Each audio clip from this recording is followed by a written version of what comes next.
Let's start this talk by introducing Norman Foster, a leading architect of the 20th century.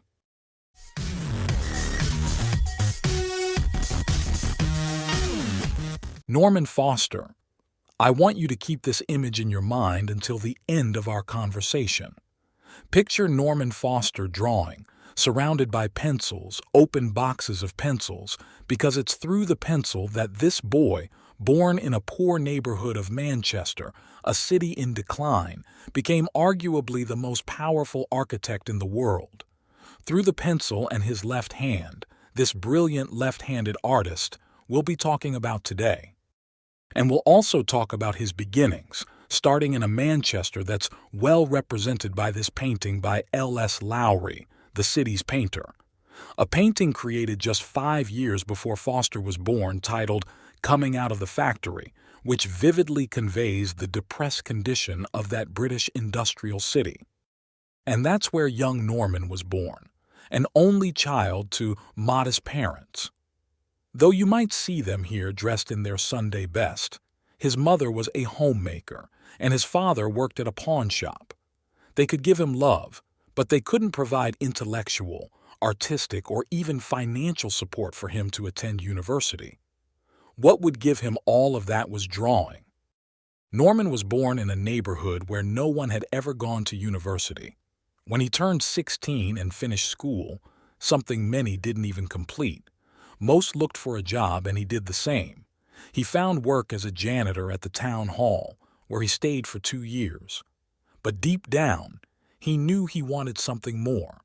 At 18, he had to do his military service, spending 2 years in the Navy as a radio operator, all the while thinking, I want to get out of Manchester. Engels once said that the quickest way out of Manchester was alcohol, but for him, drawing was the quickest path out. For his parents, this was a real crisis. They thought having a job at the town hall was fantastic, a huge social leap. Being a public employee was something they couldn't understand why he didn't want to return to. He goes to a career guidance office, something created after World War II to help soldiers find new job placements. They give him some good advice. You need to pursue an artistic career. Artistic? A job? He manages to get into an architecture office, but only as an accounting assistant, leveraging the administrative skills he had acquired at the town hall. But at night, he takes the drawings home and copies them, drawing tirelessly. After a year, he timidly knocks on his boss's door and says, Mr. Barrisley, which was the name of his boss, the chief architect of the office, I want to go to university. Barrisley responds, but you can't go. You don't have any drawings. Norman replies, yes, I do have drawings. Barrisley, surprised, asks how that's possible, and Norman confesses that he's been taking the drawings home at night, returning them early in the morning and copying them at home. The next day, Norman brings in a portfolio of his drawings, and immediately the architect recognizes his talent. His boss moves him from the accounting department to the design office. They give him a drafting table and a copy of what was then the equivalent of the Neufer used by architects, and he is assigned to work on a project. Not long after, this young man, coming from a working-class family in a neighborhood where no one had ever gone to university, or even considered studying seriously, enters university. There are 2 schools he can choose from. One offers him a scholarship and covers his tuition, but it's not the best. He says, I want to go to the university, the better one. His county authorities say they won't pay for a scholarship there, but he responds, it doesn't matter. I'll pay for my studies by working. He finds tough jobs that pay the most in the least amount of time, unloading trucks and similar tasks. He enrolls in the university and pays for his studies his parents couldn't even dream of affording. In school, drawing becomes his signature skill. Much of the money he earns comes from winning drawing competitions. They organize drawing courses like the one you see here, what they call measured drawings, scaled drawings. Generally, In the more conventional schools of the time, these were classical or Georgian structures, but he says, no, no, and even revolutionizes this by starting to draw vernacular architecture, in this case, a windmill. Or also the drawings he creates every summer, using the money he earns from drawing competitions to travel and see as much architecture as he can across Europe. Here you can see one of his drawings of Le Corbusier's Renchant. He explores and studies everything he can from Le Corbusier, Alto, and those masters we've talked about, because architecture is created by societies, by culture, by sensitivity, by clients, and by demands, but also by other architectures. That's why we have to connect them with the masters of the 21st century, but often the masters of the 20th century will appear as essential references to understanding the 21st century. That's why we can't understand Foster without knowing that he drew Le Corbusier, that he sketched Alvar Aalto, and later went to America to study the works of Mies van der Rohe and Frank Lloyd Wright. He finishes his studies after 5 years and earns a scholarship to go to the United States, his dream. This scholarship was usually reserved for students from Oxford and Cambridge, and he is the first student not from those universities to win it. In fact, he doesn't just win one scholarship, but 2, the Fulbright and the Henry scholarships. In the end, he chooses the Henry Scholarship. Why? Because the Henry Scholarship came with a green card, allowing him to work in America. With the Fulbright, he could only study. It covered his tuition, but he wasn't allowed to work. So, he applied for both, got both, and chose the one that would let him work in America, which reveals his mindset. He goes to America, not just to study, but to experience a new world from the ground up. He chooses the most unlikely place for this, Yale University, a bastion of privilege where traditionally only the affluent classes of America attended. But what happens? At that time, Yale is a hotbed of extraordinary talent. The most recent buildings were designed by Louis Kahn. The director of the architecture school is Paul Rudolph, and Serge Chermayeff and James Sterling are regular instructors. The professors at Yale at that time are the best in America, and young Foster finds himself in a school that's very different from what he's used to. The school he attended in Manchester was a 9-to-5 affair, but Yale? Yale is 24 hours a day, 7 days a week, non-stop. Paul Rudolph, the director, is a singular, charismatic figure with a crew cut, a somewhat military appearance, gay, and a tireless worker. He calls students to meet at 3 in the morning and expects them to work all the time, even through the night. Norman works tirelessly, but during the first critique, Rudolph tells him, "You haven't worked hard enough." For a young man like Norman, this is devastating. He wonders, what do I have to do to measure up? What do I have to do? What can I do? In the end, he rises to the challenge, imitating Paul Rudolph's drawings at first, because he still hasn't developed his own style. He draws well, but he doesn't yet have his own language, so he imitates Paul Rudolph. Here we see him presenting a project to a jury, a project he drew in the style of Paul Rudolph. But the most important thing about Yale is that of the 3 Britons who arrive, one of them is Richard Rogers, with whom Norman quickly becomes friends. They couldn't be more different. Richard Rogers, who, as a side note, is the architect of the Barajas Airport and likely a familiar name to many, comes from a completely different social background than Foster. Rogers is from an upper-middle-class family. His father is a Florentine doctor with a British passport, settled in Italy, and Jewish, married to an Italian woman. They returned to Great Britain shortly before World War II, fleeing, as one might expect, from the persecution Jews were facing across Europe at the time. Rogers comes from an intellectual, artistic family. His uncle is Ernesto Nathan Rogers, a famous Milanese critic. Despite this rich background, Richard is dyslexic, unable to draw or sketch, but he has social connections and the ability to navigate in a different sphere. Immediately, they form a team called Team 4, consisting of Foster, Rogers, and their two girlfriends, who soon become their wives. Here you have Richard Rogers, Norman Foster, Rogers with his wife, and Wendy Cheeseman. The four of them form Team 4. Initially, Team 4 was less about Rogers and more about the other sister, who was actually the only one with a formal architecture degree and the only one legally allowed to practice. Nevertheless, they create a small team of 4 and set up an office in London in Wendy's apartment. Because of this, Norman doesn't stay in the United States.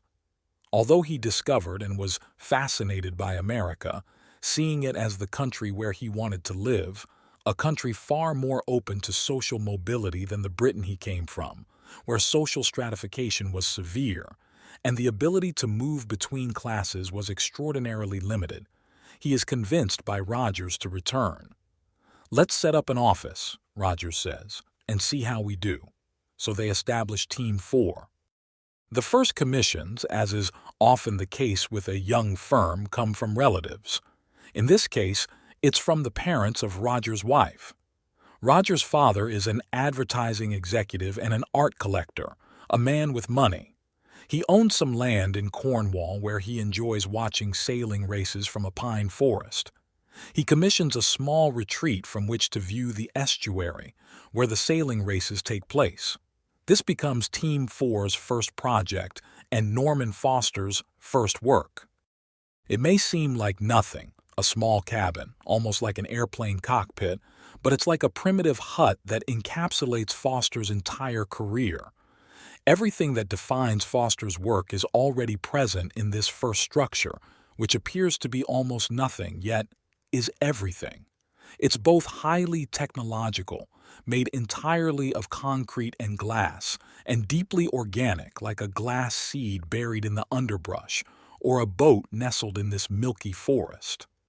Something where, if the forms come from right, the lineage that follows from here will be Maisian, glass, steel, transparency, lightness. Much of Foster's later career can be traced back to this first work.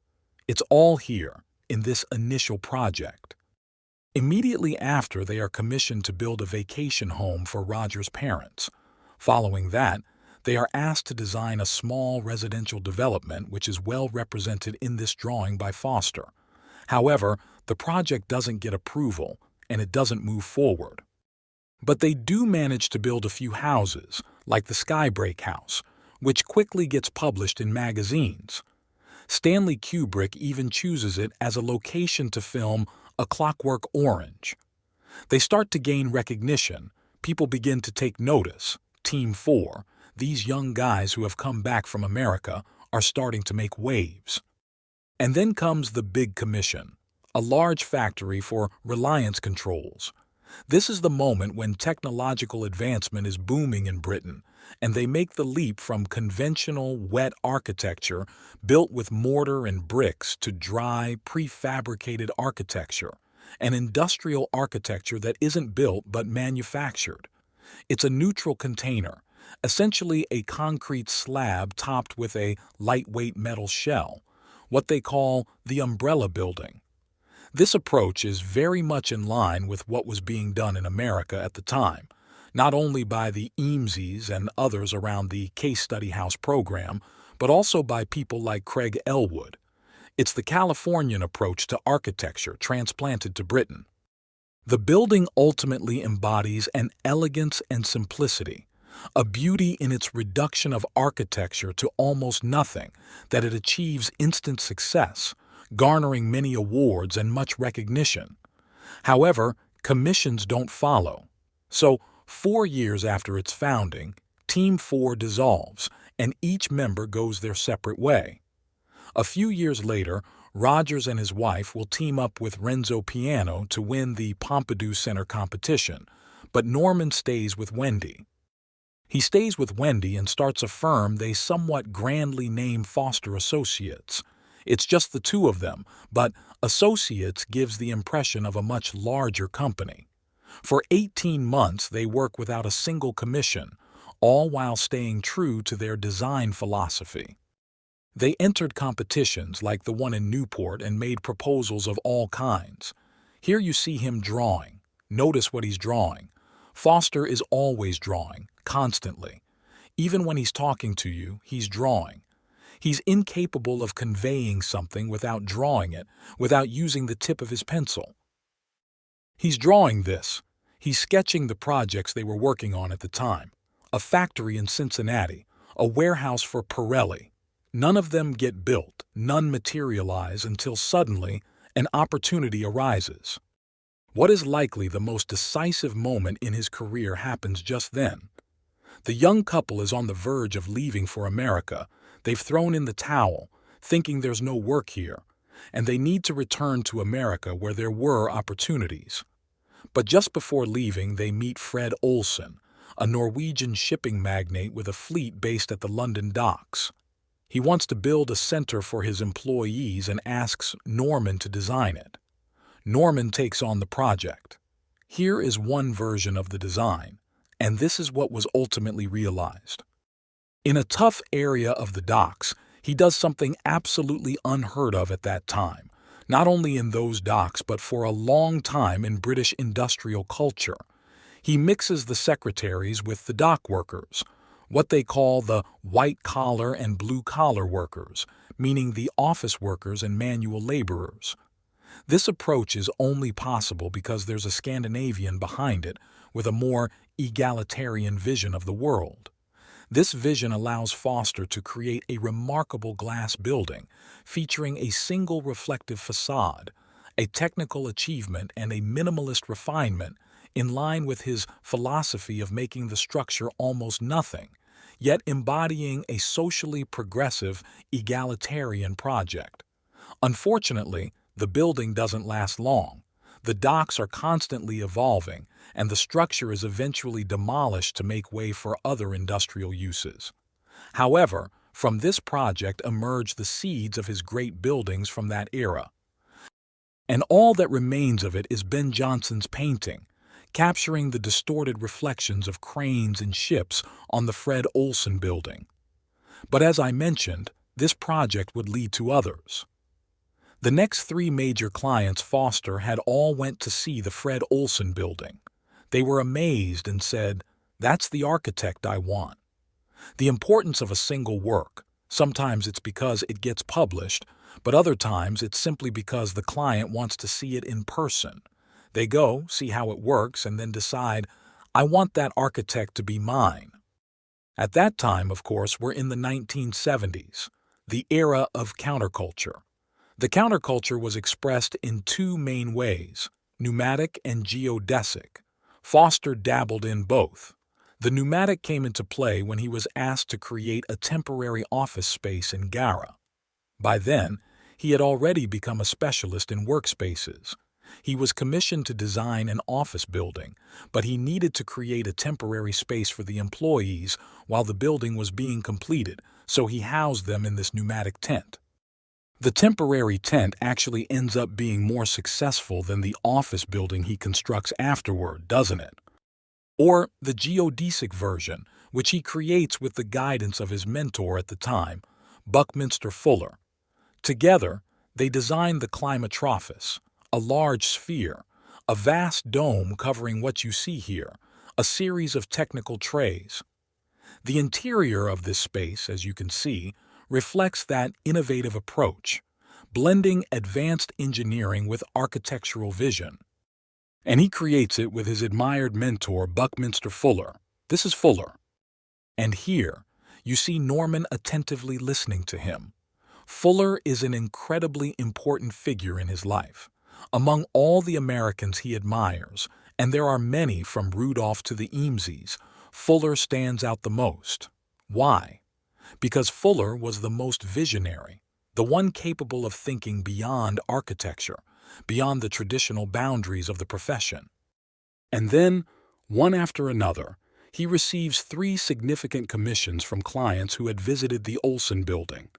The first is from IBM, not just any building, but a major project for 700 employees set in a park. He designs a box where the desire to create almost nothing is pushed to its extreme. Notice how the box almost disappears.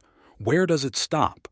The reflection causes it to blend in, and in the end, the box vanishes into the landscape. 700 people inside, and yet in the end, it feels like nothing. A paper-thin glass skin. This design clearly reproduces the experience of the Fred Olsen building, but with even greater minimalism and technical sophistication. These large glass panels are barely held in place, in a way that the structure almost dematerializes. From the outside, all we see is the glass skin. The structure that holds the building together is invisible. It has disappeared, leaving only a precise glass surface that, through reflection, merges the building with the surrounding nature. The second commission is more complex, a more challenging problem because it's an office building for an insurance company that wants to move out of London. London is uncomfortable, noisy, so they decide to relocate to Ipswich, a small town in the northwest, taking all their employees with them. They need a new building, and they commission Foster to design it. Once again, he uses a glass wall, but this time it's curved, reminiscent of Mies van der Rohe's famous 1922 skyscraper design. This building isn't just a technological feat. It's also a contextual achievement in how it integrates into that medieval town, using this ovoid floor plan. But it's also, once again, a statement of confidence in industrial democracy. Why? Because at the heart of the building, it blends work and leisure. The building is traversed by a large atrium filled with natural light. There are stairs that descend, connecting to the indoor pool for the employees. The restaurant on the rooftop is connected to the leisure areas, creating a seamless flow. The gloomy standard offices that were the norm in Britain at the time are replaced by a bright, cheerful office space, complete with a pool, a restaurant, and a terrace where work and leisure blend together.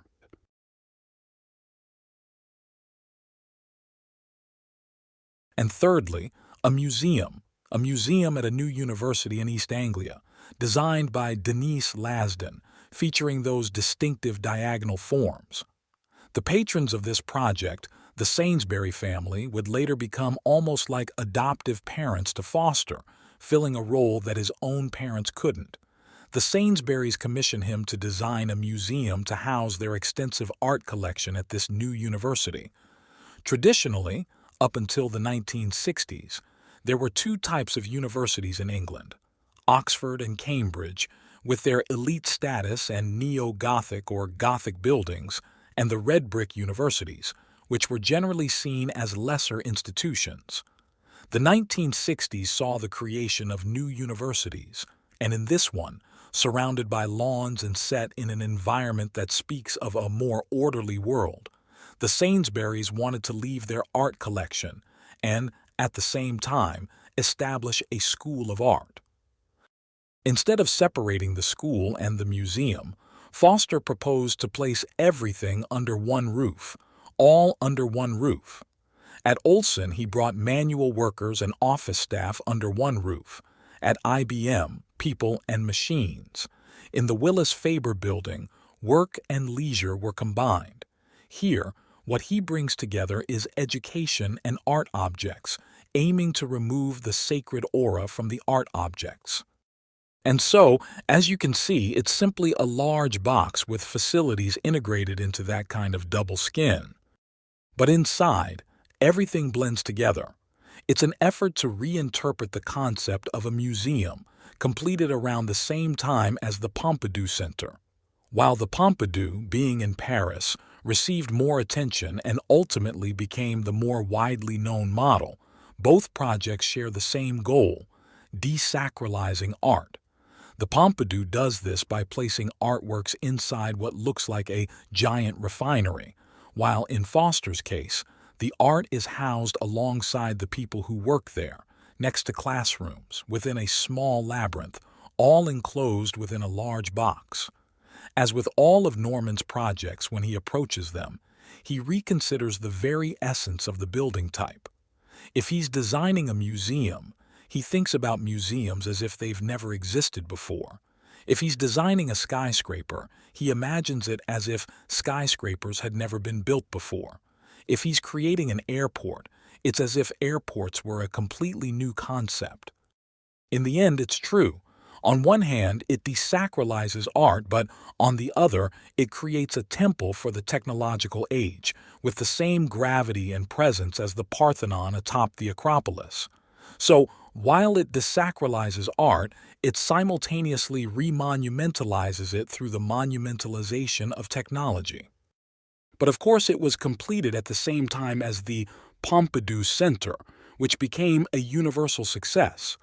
The Pompidou is, above all, about structural expression, as well as the expression of its systems. You know that the Pompidou not only has its structure on the outside, but also its services, with those large colored tubes. Inevitably, this work by his former partner Rogers, along with Renzo Piano, influenced Foster and made him change his approach. The works we've seen so far, perfect minimalistic boxes, transform into expressive structures. He moves from focusing on the skin to focusing on the bones, starting with this building, the Hong Kong and Shanghai Bank, something truly extraordinary. The Hong Kong and Shanghai Bank decided to build a new headquarters for a fundamental reason: to send a message to the Chinese leadership that even though it had been agreed that Hong Kong would pass under Chinese sovereignty, they were not leaving, they were staying in Hong Kong. The way to convey this message was by constructing a new headquarters and investing a significant amount of money, signaling their commitment to stay. It was a bold decision, especially since many at the time were fleeing Hong Kong, saying, "Hong Kong is passing under Chinese sovereignty. Let's move to a friendlier capitalist environment. Who knows what will happen to us?" But HSBC said, "No, we're staying." And there was a second bold move. After a competition, they entrusted the project to an architect whose tallest building so far was only 3 stories high. Yet they dared to commission him to design a skyscraper. As always, the clients are crucial because it takes courage to trust young architects with limited experience, especially with no experience in high-rise buildings. They gave him the project, and it became Foster's most celebrated building. Still, today, it is likely the one most deserving of a place in architectural history. The building incorporates ideas from the Pompidou, like the expressive external structure that physically and muscularly shows how the building is supported, unlike those earlier skins that said nothing. However, it doesn't go as far as Rogers and Piano, because the building systems are not exposed externally. It's not a building filled with external pipes, only the structure is expressive. The result is a building of extraordinary beauty. The sketches and the various structural solutions could provide material for a long discussion. Some of these concepts and functions were explored but ultimately not materialized.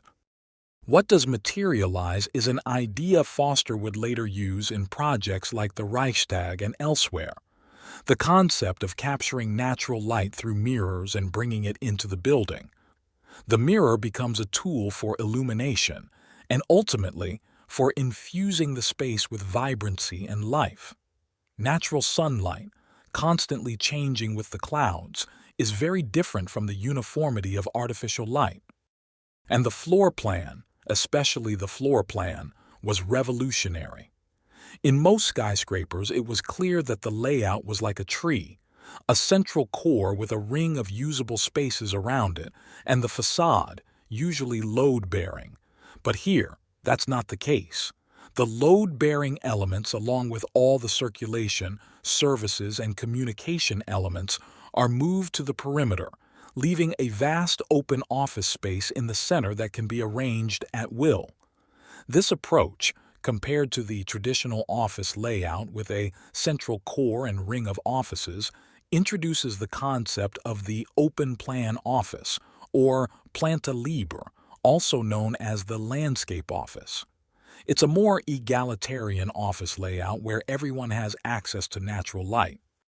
And of course, there's the grand atrium, this spectacular atrium, illuminated not only from the sides, but also by the mirrors that capture sunlight. The building, being so complex, took much longer to complete, becoming what you might call Foster's capolavoro at that time. Consider that many of his earlier buildings were completed in incredibly short time frames. Reliance Controls, the last building by Team 4, was designed and built in just 10 months. Fred Olson, Foster's first significant building after forming Foster Associates, was designed and built in 12 months. But this was a major work. It took until 1986 to be completed. By that time, the same desire for structural expressiveness was manifesting in other buildings as well, such as this one, a building for Renault in Swindon.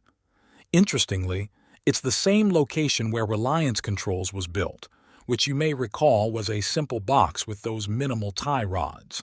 In contrast, this Renault building is entirely different, almost circus-like in its expression.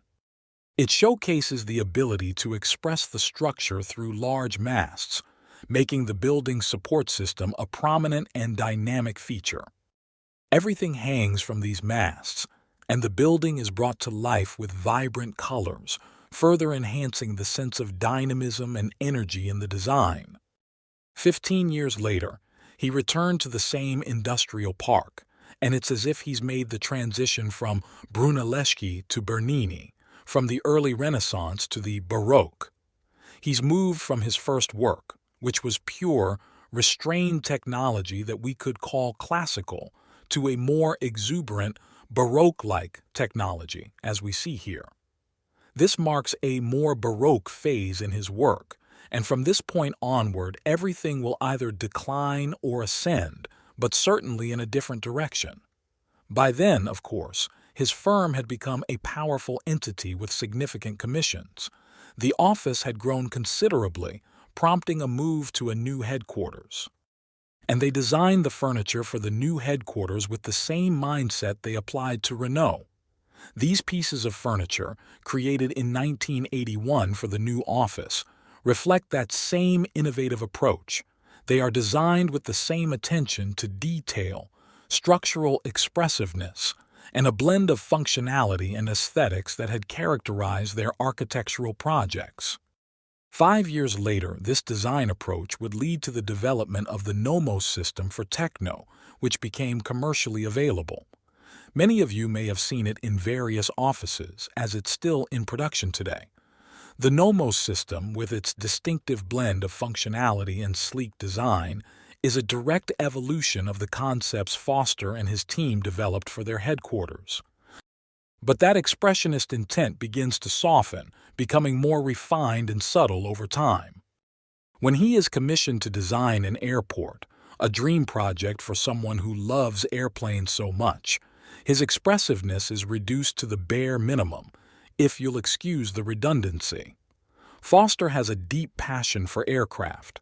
Early on, he flew gliders, then helicopters, later propeller planes, and eventually jets. When he turned 75, he made a list of all the planes and gliders he had piloted, and it came out to 75. He found this coincidence so remarkable that he commissioned 75 models, one for each aircraft or helicopter he had the pleasure of flying. So, being asked to design an airport was the best commission he could receive. This project was the third airport in London, Stansted. And he develops it as a vast, horizontal piece, yet built with the regularity of these structural trees, masts that rise up, creating a rhythm throughout the space. Yes, with the Sainsbury Centre, Foster aimed to change the concept of the museum, and while he only partially succeeded, let's be honest, here at Stansted, he decides to redefine the airport, and he succeeds completely. Before Stansted, all airports had their machinery on top of the roof, resulting in a massive surface with machinery above, and of course, everything was lit with artificial light. Foster's genius at Stansted lies in placing the machinery underneath, allowing for a lightweight roof and the reintroduction of natural light into the airport spaces. This might seem trivial now, but it's one of those ideas where you wonder why no one thought of it before. It was truly a revolutionary change, and so logical and clear that from Stansted onward, all airports were built this way, with the machinery below and a light, luminous roof above. For example, the Madrid Barajas airport follows this concept, with everything below and a bright, airy roof above. In the end, this love for design is evident in the structural tree at Stansted, perfectly designed in every detail. The building services are seamlessly integrated into the four posts that form each structural tree, which is then repeated modularly throughout the airport. This approach not only showcases Foster's attention to detail, but also his ability to create a harmonious blend of form and function, making the entire structure both efficient and aesthetically pleasing.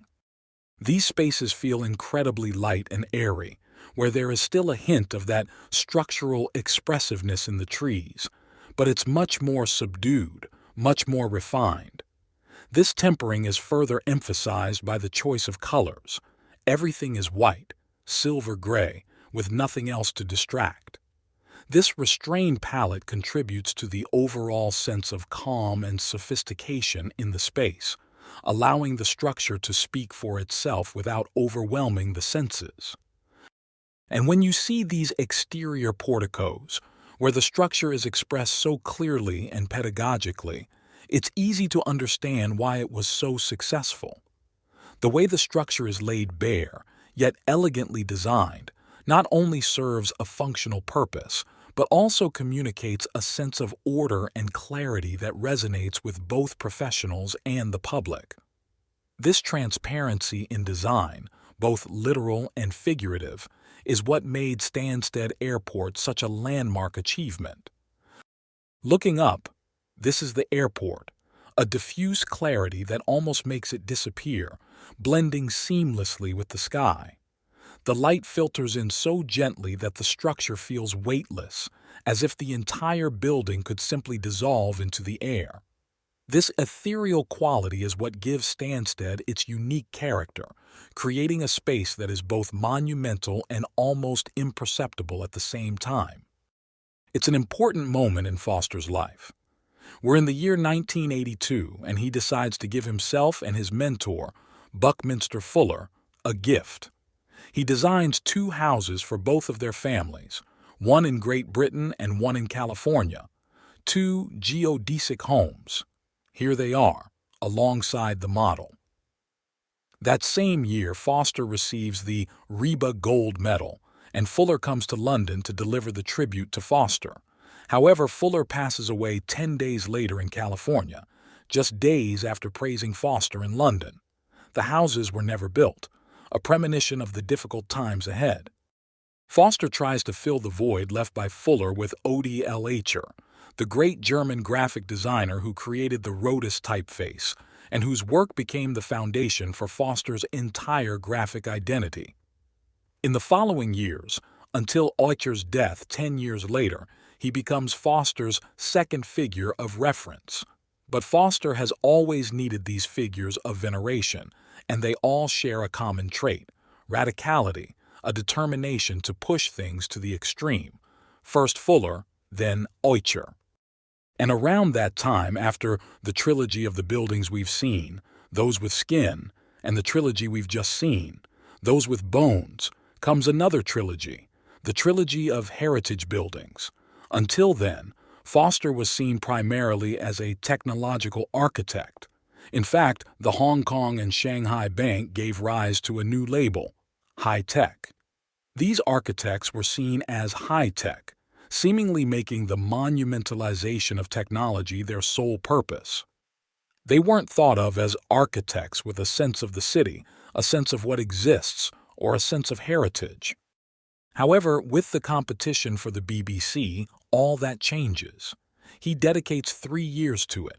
The BBC is an incredibly complex and enormous organization. Working with the BBC was very difficult, and working with that client for 3 years was a significant challenge. They give him a fantastic site in the heart of London, right across from Nash's All Souls Church, an iconic church that everyone will recognize when they see it drawn. This project marked a turning point, showing that Foster could engage with historical context and heritage while maintaining his innovative spirit. And it's a landmark you've likely seen in London when you go down Regent Street. He conducts countless tests, thousands in fact, to get it just right. He creates 400 models, each one a different alternative for the BBC headquarters, all of them striving to find the best way to integrate into that historic London site.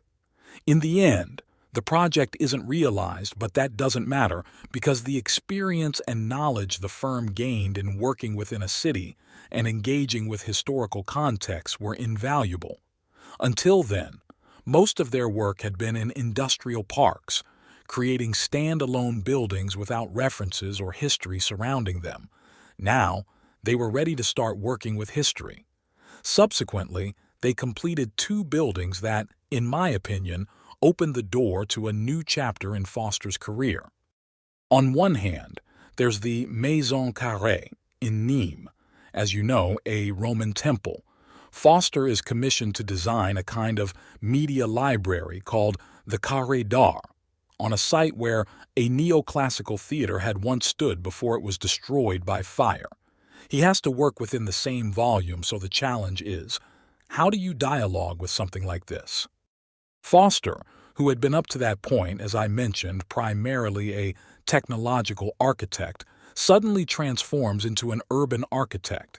He understands that the site must be considered in its entirety.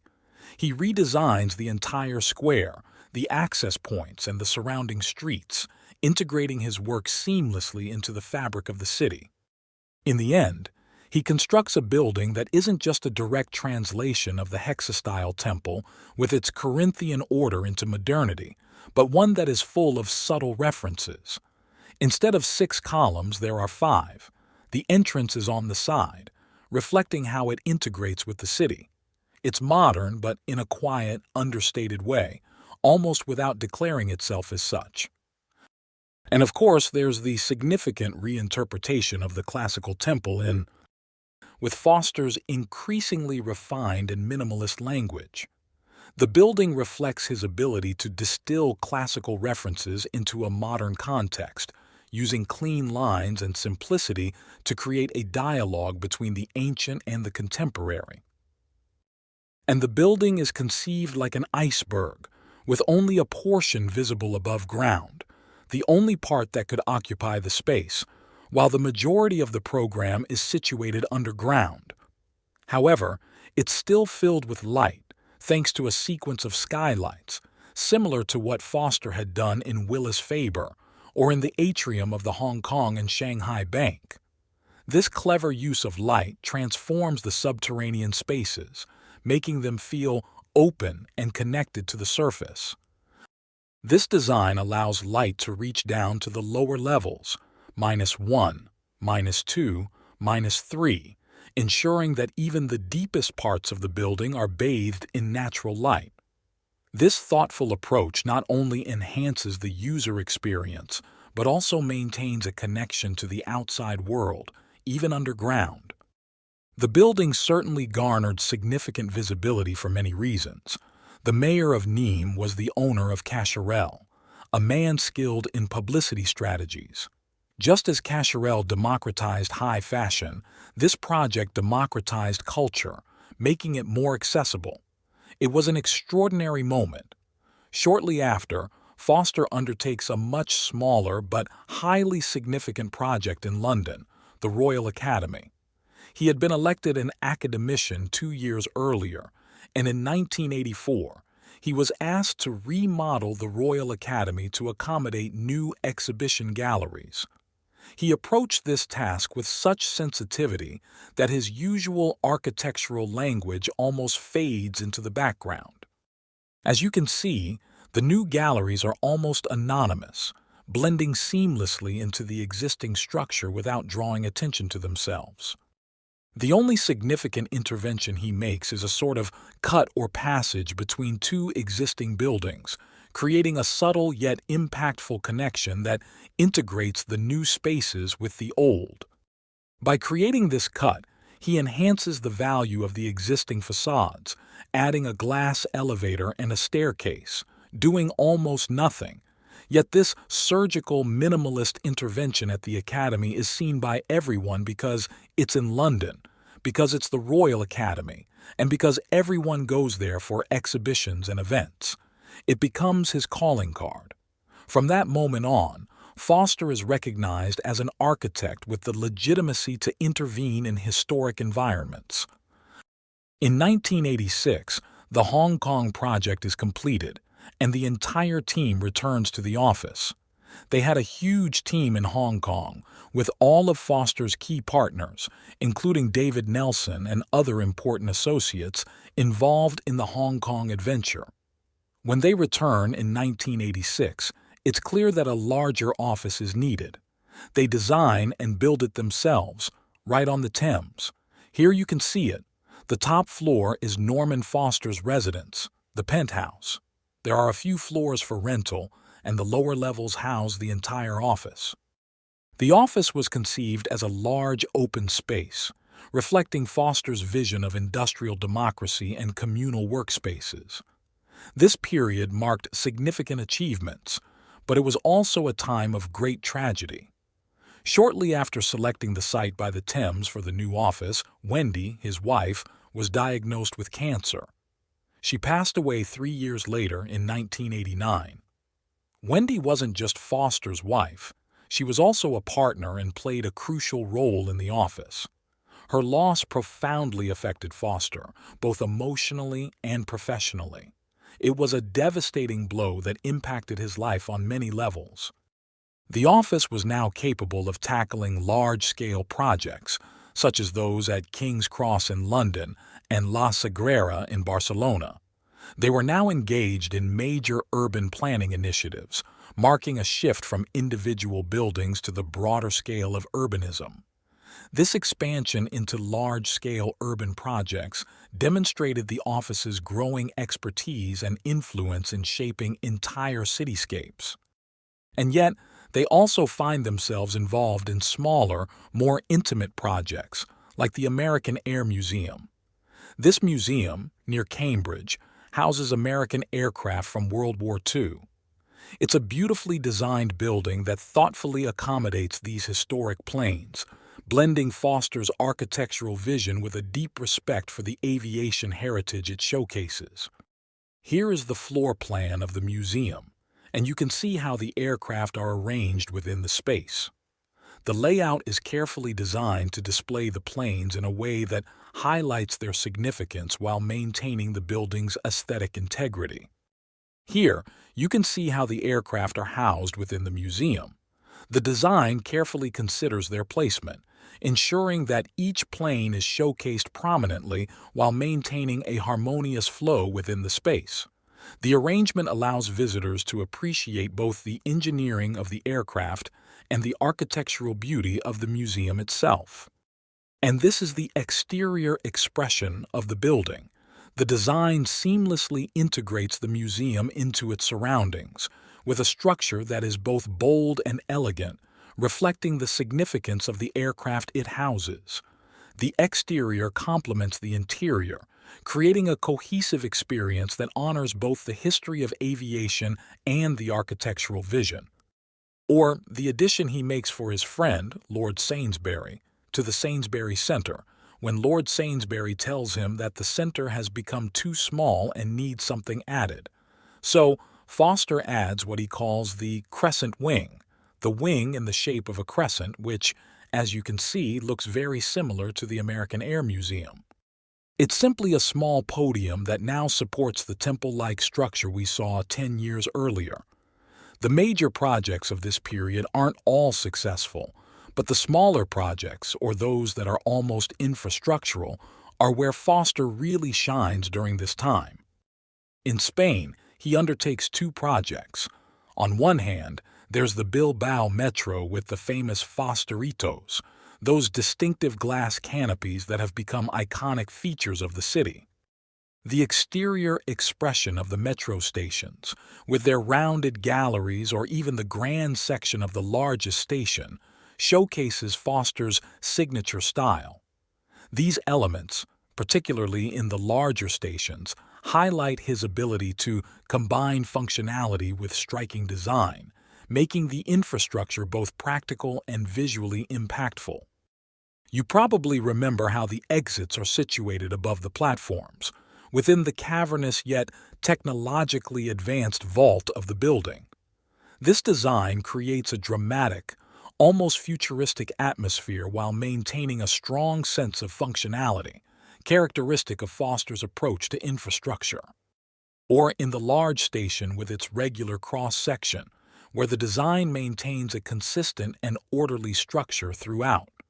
This regularity, combined with the spaciousness of the station, creates a sense of clarity and efficiency, emphasizing both the functionality and the aesthetic coherence of the space. Or the Torre de Collserola, which, as everyone knows, was built for the 1992 Barcelona Olympics to broadcast the television signal. After all, the Olympics are a global television spectacle, and Foster designed the tower with great elegance, standing prominently before the city of Barcelona. With its curved triangular section, the Torre de Collserola elegantly integrates all communication needs into a single shaft. Both the Bilbao Metro and the Barcelona Tower were very well received, and even today, they have become almost iconic elements of the urban fabric in both cities. The Bilbao residents still talk about the Fosteritos, and in Barcelona, the Torre de Collserola is often shown during weather reports, serving as a symbol of the city. However, the Collserola Tower holds even greater significance in Foster's story. Completed in 1992, it earned him a prestigious engineering award in Spain in 1993. In 1994, Foster traveled to Spain to receive this award, and during the ceremony, he was seated next to Elena Ochoa. At that time, after Wendy's death, Norman had several relationships and even married an architect from his firm, though that marriage didn't last long. He struggled to find stability in his personal life. However, with Elena, it was an instant connection, love at first sight. The following year, well, not exactly the following year, because they met in October 1994, and by April of the next year, Elena had moved to London. Then, in June of that same year, Foster celebrated his 60th birthday at the Torre de Collserola at the top of the tower. This celebration was not just a personal milestone, but also a symbolic expression of his connection to both Elena and Spain. Though Elena and Foster wouldn't marry until 6 months later, the celebration at the tower marked the beginning of a new chapter in his life, both personally and professionally. But at that time, the work in the studio began to evolve, becoming lighter with the introduction of curves. Until then, Foster had been known for his straight lines and geometric precision. However, curves began to emerge as a defining element in his projects, almost becoming a signature of his new approach. One of the most notable examples of this shift is the Commerzbank Tower in Frankfurt, which became the tallest skyscraper in Europe at the time. The design of the tower incorporates these graceful curves, reflecting a new, more fluid architectural language that Foster embraced during this period. And ultimately, he designs it as an ecological tower, with alternating sky gardens that create a sense of fragmentation in the building's large volume. These gardens are staggered throughout the height of the tower, breaking up the mass and introducing greenery and natural light into the office spaces. This design not only softens the overall appearance of the skyscraper, but also reflects Foster's growing commitment to sustainable architecture, integrating environmental considerations into the very core of the building's design. And most importantly, All workstations are close to either a facade or one of these intermediate courtyards. You can see this clearly in this drawing. To avoid that claustrophobic feeling often found in large office buildings, where the nearest window might be 50 meters away. Indeed, the Commerzbank is not as significant as the Hong Kong and Shanghai Bank, but it is still a well-executed work. Another major project at that time was the Chek Airport in Hong Kong, which, as you can see, was built to be the largest airport in the world, situated on an artificial island. Here you can see the artificial island that was built to accommodate the airport. It's true that a few years earlier, Renzo Piano had designed another airport, the Shangai International Airport, also on an artificial island. Foster had competed in that same contest and lost, but this time in Hong Kong, he won and was able to bring his vision to life. This building is truly gigantic and yet remarkably light. It almost seems as if it could float away like a kite. A building, as I mentioned, with spans twice as large as those at Stansted, meaning everything is on a much grander scale at the Hong Kong airport. Yet, it somehow feels even lighter, thanks to the combination of natural light, very light colors, and the extreme slenderness of the structures. In France, he wins a competition, in collaboration with engineer Michel Virlogeux, to design the Millau Viaduct, a colossal bridge. Notice that at its highest point, the bridge stands 275 meters above the Tarn River, yet, thanks to the twin pylons that open and then close, this colossal structure once again appears light and graceful. Just as light is the Millennium Bridge in London, which connects the Tate Modern with St. Paul's Cathedral, a project he completed shortly thereafter. The authority Foster gained from designing the building in Nimes and the Royal Academy allowed him to win what is arguably the most significant historical intervention of his career, the Reichstag. There is no building in Europe with more powerful connotations. The Reichstag fire led to the Nazis' final seizure of power, and the reunification of Germany brought the decision to move the capital back to Berlin and to use the Reichstag once again. This was an incredibly bold decision because the Reichstag was a building almost considered cursed, unusable. Certainly no German architect could take on this project. It had to be someone who could, in a sense, cleanse the building of its dark past. Foster proposed several ideas.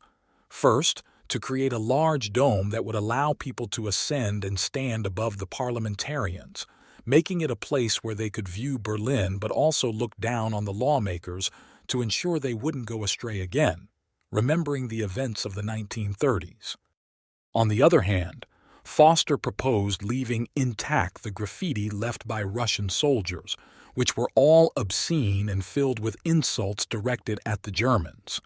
The Soviets took the Reichstag twice, the first time to eliminate snipers, and the second to stage the famous photograph with the flag, a symbol of the war's end, showing the hammer and sickle over the Reichstag, a flag that's in every history book, marking the end of World War II in Europe.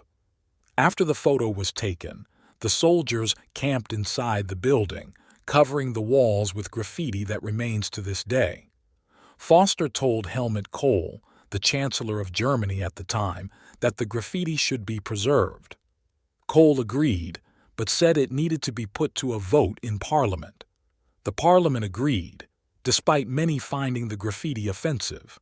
The decision was made to preserve these Cyrillic inscriptions, which mostly insult Germany, as a way to remember the dark side of their history. And to perform a kind of final exorcism, the artist Christo wrapped the Reichstag in fabric before Foster began the renovations. This act symbolized a fresh start, as if saying, "Let's begin anew." By wrapping the building, it was as though the past was being sealed away, allowing it to emerge as a new structure. From that point on, it could be used as the Parliament of the Federal Republic of Germany, with its dark history acknowledged but transformed. And indeed, here you have Foster, sketching the dome on the ground. This iconic design would become a defining feature of the renovated Reichstag, symbolizing transparency and openness in the new German government, allowing the public to literally and figuratively look over the shoulders of their representatives. This is his famous sketch, where you can see not only the glass dome but also the conical element that channels light down into the interior chamber. This cone serves both as a functional and symbolic feature, bringing natural light into the heart of the parliamentary space and representing the transparency and enlightenment that the new government aims to embody. And here you can see more clearly the conical element with mirrors that introduces natural light into the chamber.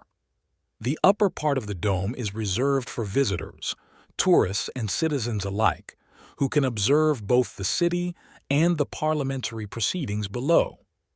Inside, the Grand Eagle, which was redesigned after the war to remove its martial appearance, still presides. The Germans affectionately call it the Fat Hen, and Foster attempted to give it a slightly more martial look. However, he was unsuccessful. He spent nearly a year working on redesigning the eagle and presented his ideas to 4 parliamentary committees. In the end, they decided against it. The consensus was that Germany, with its new parliament, should not revert to a more Bismarckian eagle. They decided to keep the Fat Hen, acknowledging that it might not look much like an eagle, but it conveys a peaceful image that they were unwilling to lose. The dome, as you know, is now a popular tourist attraction. Visitors can walk up the spiral ramp to take in panoramic views of Berlin while also observing the parliamentary chamber below, embodying the principles of transparency and accessibility that Foster aimed to achieve with this design. It's a must-visit spot in Berlin. If you're in the city, it's definitely worth waiting in line to go up and see everything from above. The view from the top offers a unique perspective on both the city and the workings of the German parliament below. The only proposal of Foster's that the parliament did not accept was his plan to use his signature palette of silver, white, and other light tones. Chancellor Kohl insisted that the space needed some color. In the end, they opted for blue seats and a mustard tone to add a bit of liveliness to the interior, different from the more subdued, monochromatic aesthetic that Foster would have preferred. But the same legitimacy that Foster had gained in historic building interventions was evident when he won the competition to redesign the British Museum. At the time, the library was being moved to another location, leaving the round reading room by Sir Robert Smirke without a purpose. Foster then created this grand, ethereal roof, a spectacular glass and steel structure that covered the central courtyard, transforming the space into the now famous Great Court. This intervention not only gave new life to the iconic reading room but also created a vast, light-filled public space at the heart of the museum. At night, this roof gives the museum an image of lightness and transparency. The glass and steel structure glows, creating a serene and almost magical atmosphere that contrasts beautifully with the historic architecture of the British Museum. It's a perfect blend of modern design and traditional elegance, making the Great Court a central and inviting space for visitors both day and night. I'd like to talk about some recent projects that, for various reasons, I believe reflect the nature of the current Foster. For example, the library at the Free University of Berlin. This project was particularly special to him because he was asked to rehabilitate the building, and he loved it since all the facades had been designed by Jean Prouvé, another of his guiding figures much like Fuller and Acher. Foster was thrilled to redo the facades and add a new library, which is a beautiful example of his more recent work, characterized by smooth, light curves. With these interior spaces that were so unusual in Foster's work until then, and that ultimately materialize in a unique way. The library's interiors are a departure from his earlier, more rigid designs.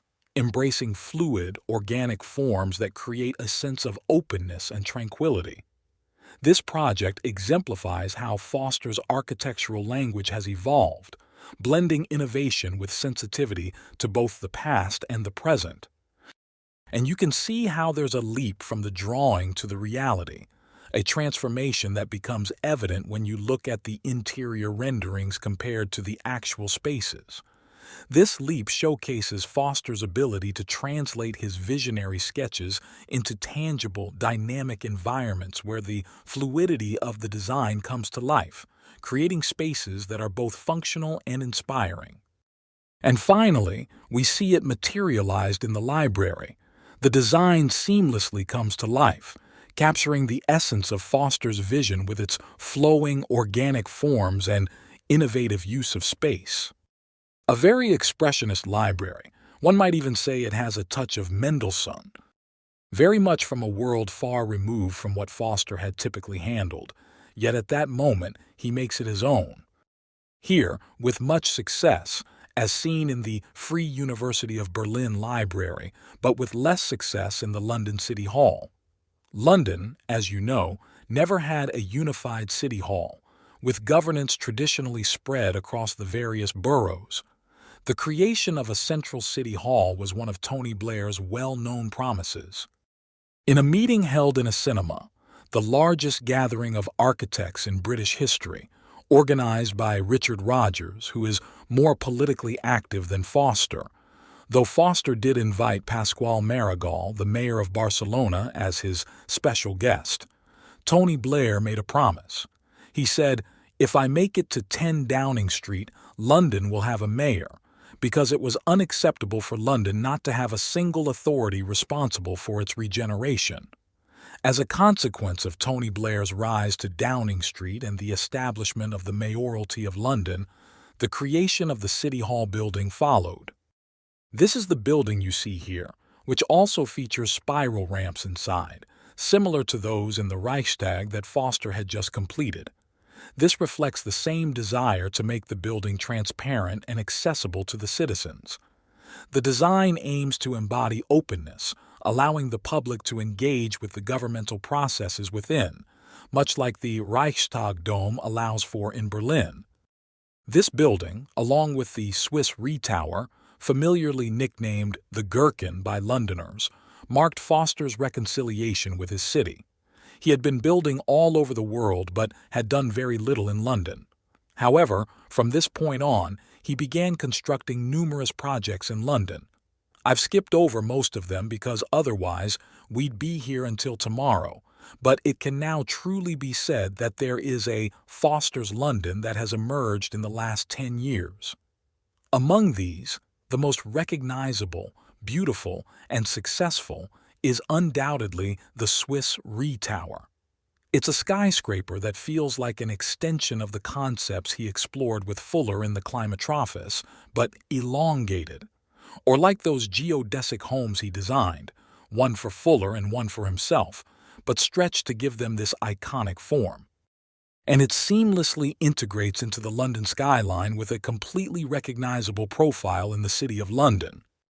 The tower's distinct shape and innovative design have made it a landmark, symbolizing both the modernity and the historical continuity of London's financial district. At the same time that Foster was reconciling with his city, his global expansion took him to some of the most unexpected places, including Kazakhstan. There, he built the Palace of Peace and Reconciliation, a pyramid-shaped building designed to promote global harmony and understanding.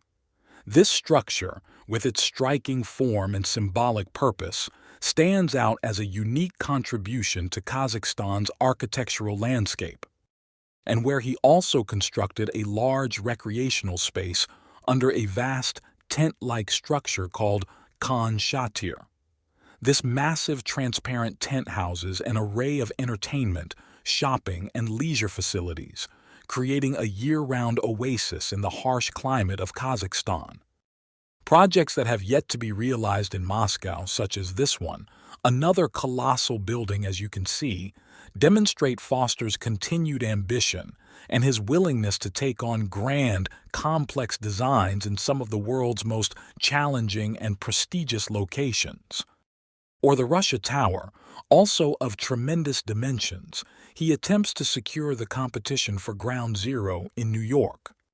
With this beautiful proposal, but he is not successful. And what he is successful at is constructing the Herst headquarters, which is built over an existing building that must be preserved and cannot be demolished. He uses the existing building as a pedestal for a tower that rises above it, almost like Brancusi's endless column, and which has truly formidable lobbies of monumental power that could only be filled by his friend Richard Long, whom you see here with a scarf on his head, painting the walls of that colossal lobby, until it ended up like you see here, with probably the largest work of art Richard Long has ever created, located in the lobby of the Hearst building. It's also the time, and it must be said, of his arrival in Spain with arms and baggage. He designs the four towers of Real Madrid, which I'm sure everyone knows about. This tower, which was initially Repsol, is now owned by Caja Madrid. I think it will soon be owned by Bankia, or, well, this changes so much, right? But indeed, Foster's tower is the one that has the hole at the top. And the hole is there for a reason. The initial client for Repsol also commissioned all those gas stations you've seen throughout Spain. Well, in addition to commissioning the gas stations, he also commissioned their headquarters.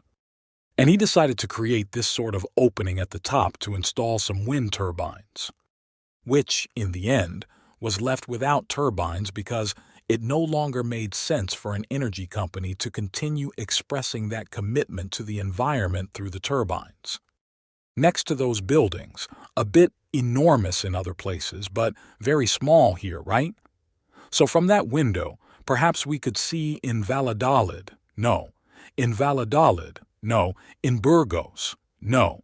In Aranda de Duero, the wineries he has made for Faustino, which are small buildings but with an elegance and perfection that is truly moving, and many projects that have not come to fruition because he arrived here just when the bubble burst. And some of his bubbles have not been built, nor those he designed for the City of Justice in Madrid, nor the remodeling of Camp Nou in Barcelona, which has also not materialized, nor so far the Motor City in Alcañiz and various Spanish projects, some of which may be realized in a more financially stable future.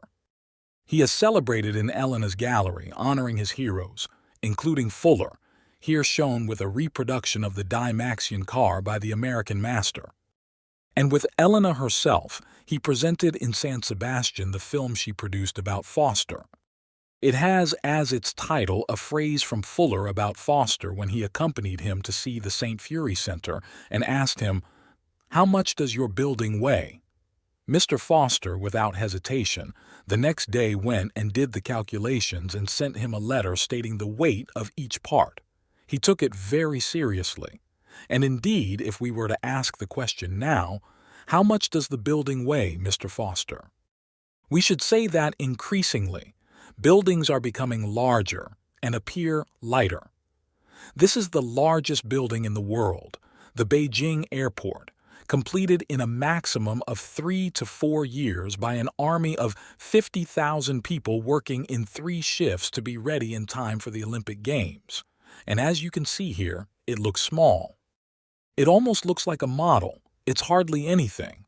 Then, in its use, it's an extraordinarily clear airport, meaning it's immensely comfortable. And yet, as I said, it is the largest airport in the world. And a construction that was truly titanic. By the way, the artist Ai Weiwei photographed it every day for 3 years, and there is a book that collects Ai Weiwei's photographs, which I recommend. In the end, indeed, how much does that building weigh? Visually, it seems to weigh less and less each time. Increasingly lighter and more eco-friendly, even in projects like the one he's currently working on in Abu Dhabi, Masdar, a car-free city with zero waste and carbon neutrality. You know that construction has already started. These are images, but this is the part that has already begun to be built. with a willingness to learn from the traditional Islamic city, because if there's one thing Foster knows today, it's that we can learn a lot from what exists, from tradition. And here, for example, he is learning from tradition, and in the end he incorporates elements drawn from great Islamic architecture, right? From the latticework and the courtyards. Just like when he designed the central market of Abu Dhabi, which was inspired by traditional Islamic markets to construct the one that now exists there. Abu Dhabi, the same city where the project will eventually be completed. The Central Museum. And within the Gulf, Qatar will build a large stadium with air conditioning to host the World Cups that the sheikhs have secured for this hot country. Or Kuwait, where again, a bit further north in the Gulf, another airport has been planned, this one of more modest dimensions. You may have read in the newspaper that Spaceport, not an airport, was inaugurated in New Mexico. That is, the one commissioned by Richard Branson for Virgin, so that flights can depart from there.